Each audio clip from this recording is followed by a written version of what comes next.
Well, hello once again. This is me, Leonard, broadcasting as usual from HASLINGFDEN, 30 miles due north or 50 kilometres due north of Manchester in the UK, on Monday the 17th of October 2011. This is part 20 of my series, The United States of Europe.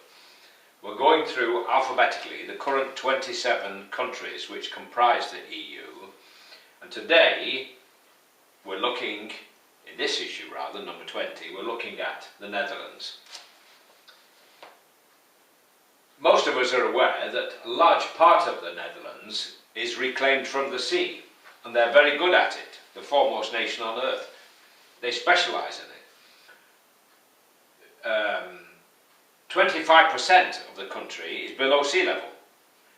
Approximately 20% is actually sea, water.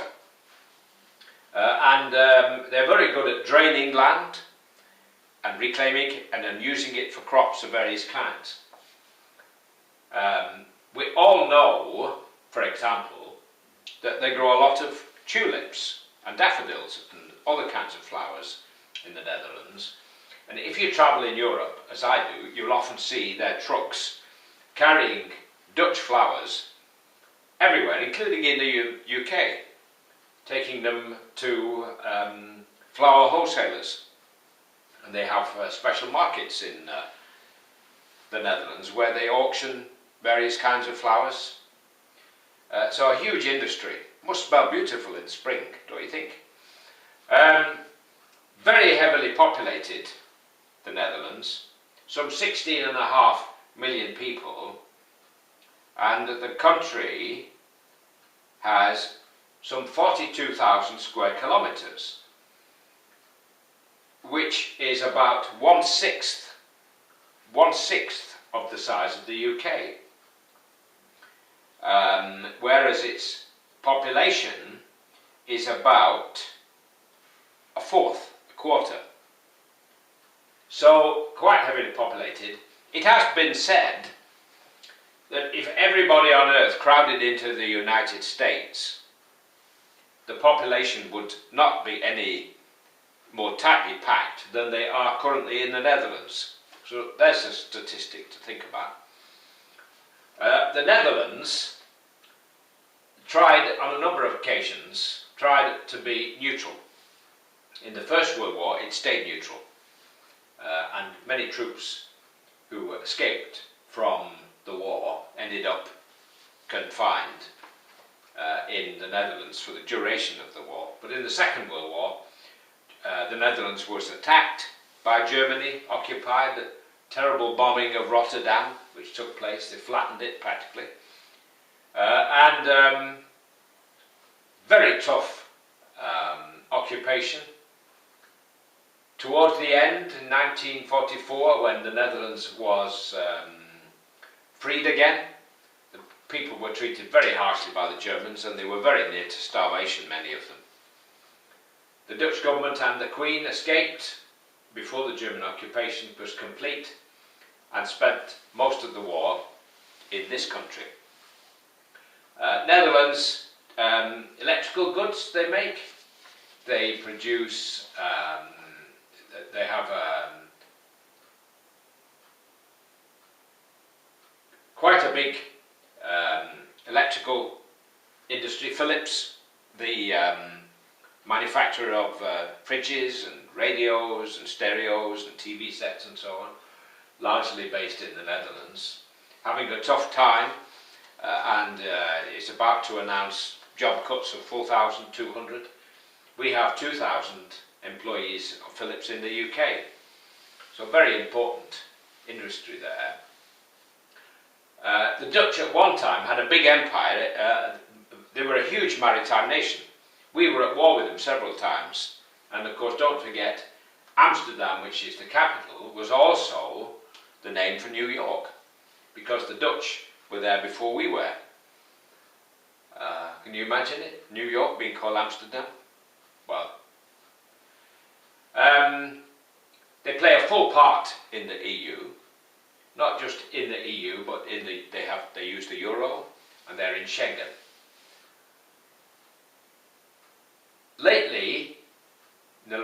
past decade or so, they've had problems with Islam.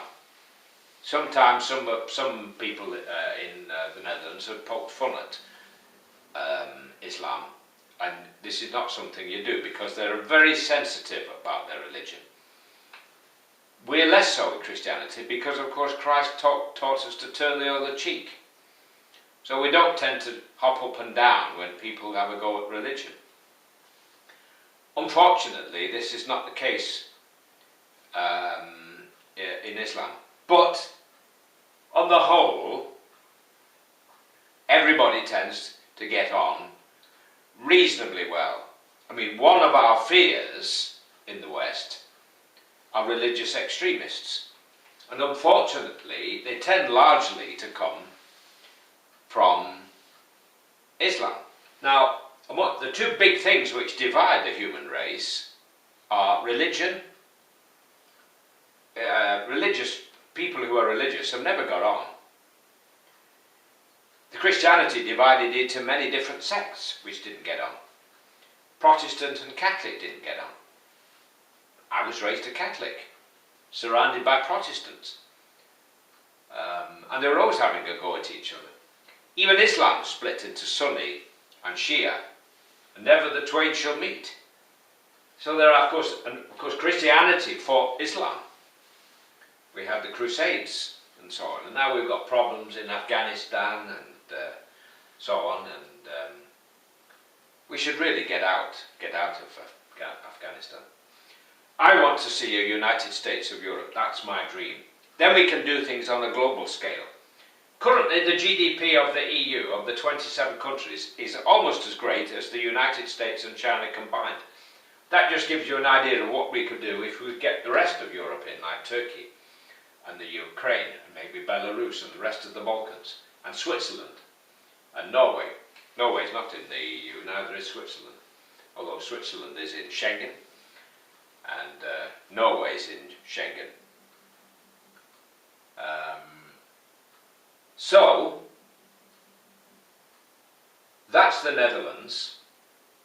Very pleasant country to visit. Many people there speak very good English. I was there a week ago in transit via Amsterdam Schiphol Airport. I find it much better than our Manchester airport locally here, which doesn't seem to be, to me, to be geared up to the travelling public. It seems to be geared up to what it considers the travelling public should be given. Whereas I get the feeling in Schiphol Airport that they've actually thought what it's like to be a passenger before they've set it all up. Well, I'm digressing, because I have a personal interest in this. I travel to Romania a lot, as many of you will know. I have a girlfriend in Bucharest, lovely, lovely girlfriend, my princess Loredana, and I'm very happy to travel there. I've been there 7 times now, and I fly either via Amsterdam on KLM, via Paris on Air France, or via Dusseldorf or Munich on Lufthansa.